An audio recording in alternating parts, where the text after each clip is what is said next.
Siguro po, Madam Chair, it is a respectful request for everybody to consider na baka naman po hindi separate voting talaga.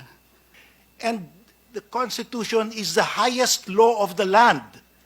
You cannot just say the Speaker alone shall convene the Constituent Assembly and you need only 255 votes that will all come from the House and you can disregard the 24 votes of the Senate.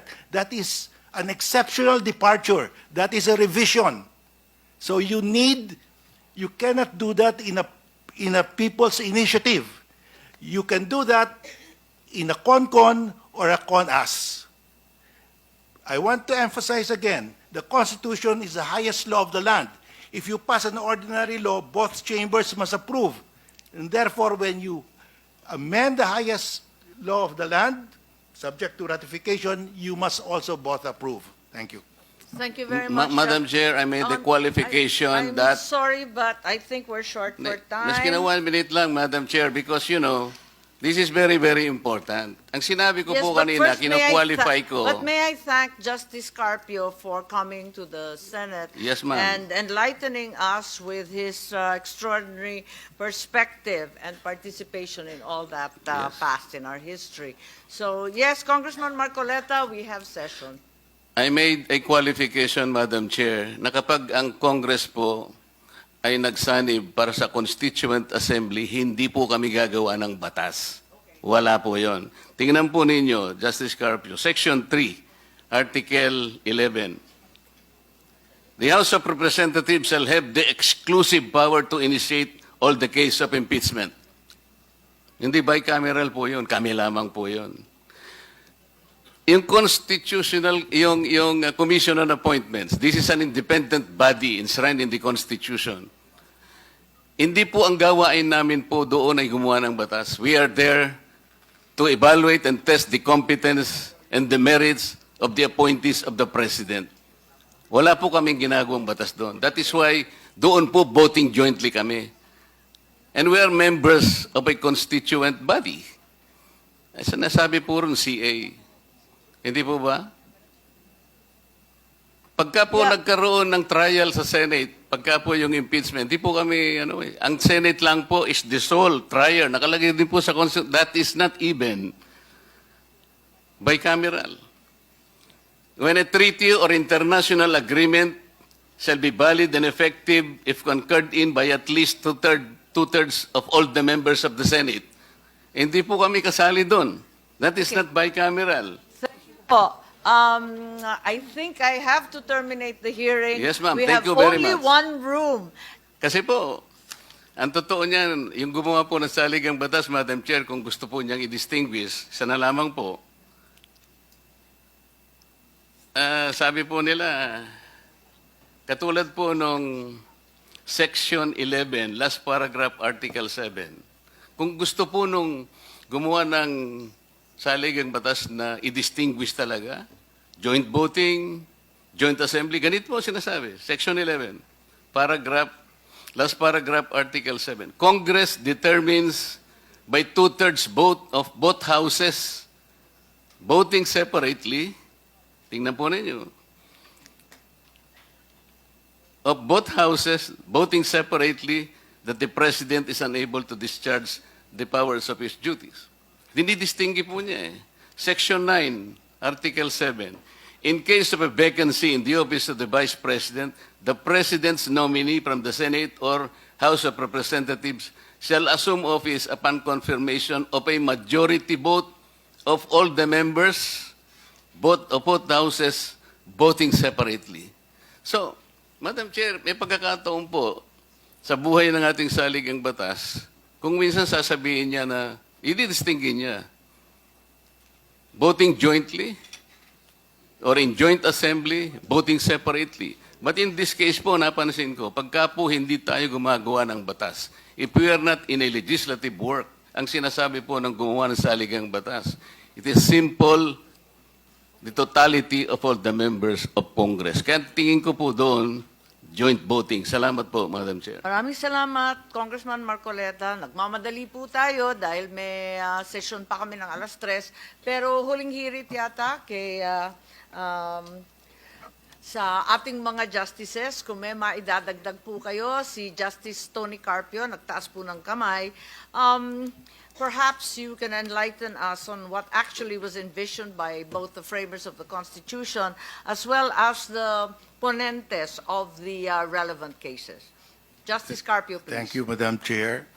The Constitution expressly provides that Congress shall consist of the House of Representatives and the Senate, period. It does not say that Congress, when performing legislative functions, shall consist of the House and Senate.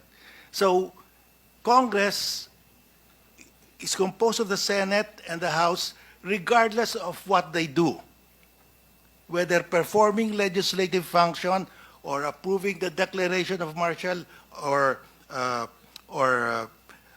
doing other things. No? But in the declaration of martial law, they have to meet, but the Constitution is voting jointly. It's the only instance in the Constitution that you can find the phrase voting jointly.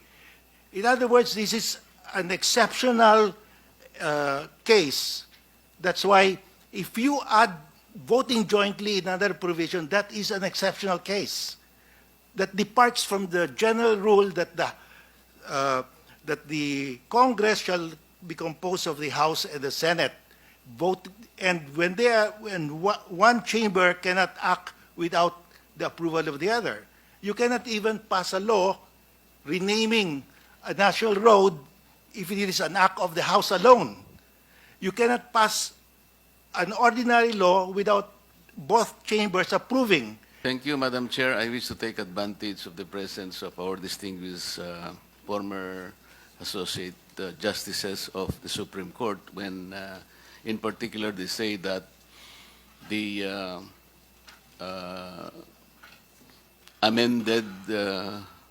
the recommended amendment to the Constitution by way of a people's initiative is more of a revision than an amendment, citing that it will violate section or Article 6 of the Philippine Constitution. Madam Chair, this is my personal opinion.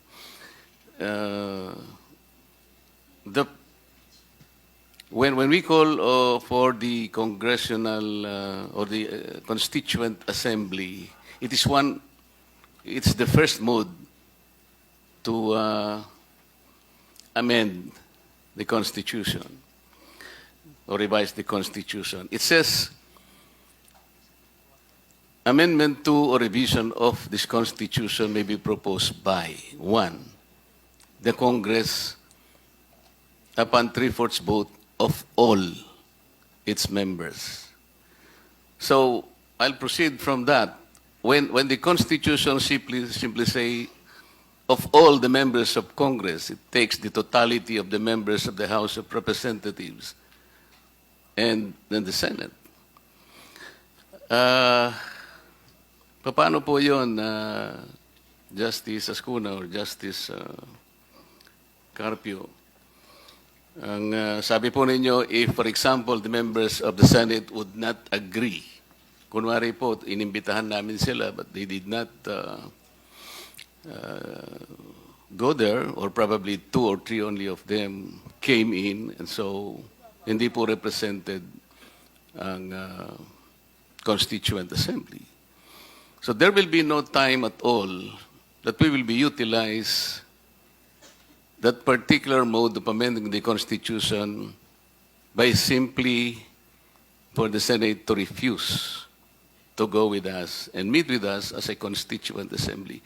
Wala pong mangyayari at yung pong napakahalagang provision na itinakda ng gumawa ng saligang batas para susugin ang saligang batas ay hindi po mangyayari kahit kailan. The House of Representatives will be at the mercy of the Senate.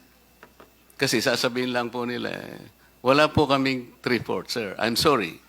And this has been the case. I have been long enough in Congress to see that our invitations were not even responded to. Wala pong nangyari. The Senate, with all due respect, sat on all the invitations. RBH1, RBH2, whatever RBH. Wala pong mangyayari. Siguro po, sa akin lang palagay, pag sinabi niyang 3/4 of all the members of Congress, we get the totality of the members. Halimbawa po, ngayon po ay 309 ang members ng House of Representatives. There are 24 members of the Senate. We have 333. 3/4 of that is 249, I think. So sabi po ng ating mga kaibigan sa Senate, madadilute naman kami. Tama naman po yun eh. 300 po kami, 24 sila. But that is the simple language of the Constitution. Yun po yung sinabi. Alam nga naman pong yung 300 ay lulunurin ng isang timbang tubig, Mr. Justice. So kailan po mangyayari talaga? It will not even be in the foreseeable future. Maybe we will wait for all eternity para lang po mapapayag namin ang aming mga kaibigan from the Senate to meet with us. Mag-uusap lamang po kami, hindi po mangyayari. Just the invitation. Wala pong mangyayari. Para pag-usapan namin whether we will vote separately or jointly. But in my own personal opinion, kasi po, hindi po kami gagawa ng batas. When we join ourselves as a constituent assembly, we are not making legislative function. We're not doing legislative function. In the same manner, in Section 18, Article 7, kapag ka po i-revoke natin ang proclamation ng martial law, sabi po ng article, Congress voting jointly by a vote of at least a majority of all its members. Ganon din po yung pagkakasabi. Why? Wala pong legislation involved doon. When we propose an amendment to the Constitution, we are simply a member of the Constituent Assembly. Kaya nga po iraratify po ng ating mamamayan through a plebiscite. In Section 19, last paragraph of Article 7, sinabi, when the President shall have the power to grant amnesty with the consensus of a majority of all the members of Congress. That is not legislative. Kaya po pwede po yung joint eh. Nangyayari lang po yung bicameral pag gagawa po kami ng batas. Tama po yung sinabi ni Majority Leader Joel Villanueva. Magpapalit po kami ng kalye. Legislation po yun eh. So magbabicam po yun. In this case, we are not doing legislative function. We are simply proposing an amendment to the Constitution. That is a constituent power. Ginagamit po namin, that is not legislative. Ang totoo po nun, ang mag-a-approve naman po ng aming proposal, yun pong mga mamamayan natin.